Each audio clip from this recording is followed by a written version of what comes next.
Aron kalikayan ang dakong sunog disgrasya, higpit nang ipatuman ang 6-meter distance sa matag stall sa mga firecrackers sa Lapu-Lapu City.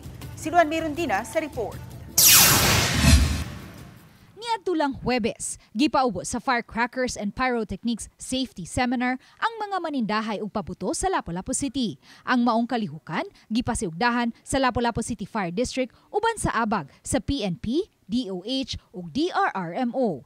Mato ni Fire Superintendent Arnel Abella, karong December 14 na magsugod sa pag-setup og mga stall ang mga manindahay ug firecrackers ug pyrotechnics sa Lapu-Lapu City. Busa sa di pa kini matigayon, gihan-ay na nila ang mga lagda nga ipatuman, lakip na ang higpit nga pagpatuman sa 6-meter distance matag stall sa pabuto. Karon ma'am, gikon gyud nato nga layo gyud sa mga establishment sa mga residential areas. Mao nang kuan nato karon. Kaya gi-extend gyud ni CAP antol dito sa may Jollibee area. Kahinumduman, niadtong December 18, 2024 sa alas 7 sa gabi, naukay ang parehong mga motorista ug mga mulupyo sa Puro Kapayas, Barangay Kanhulaw dihang sunod-sunod nga niulbo ang mga display sa mga pabuto niining usa ka stall.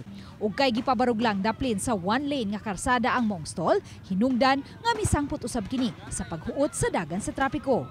Wala may naangol atol sa hitabo apan diriyot matrap sa sunog ang pamilyang udtuhan nga nag-abang sa panimay nga kasikbit sa nasunog nga stall.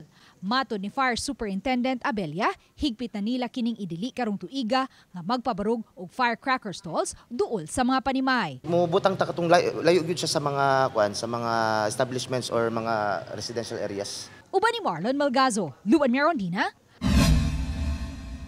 Balitang Bisdak.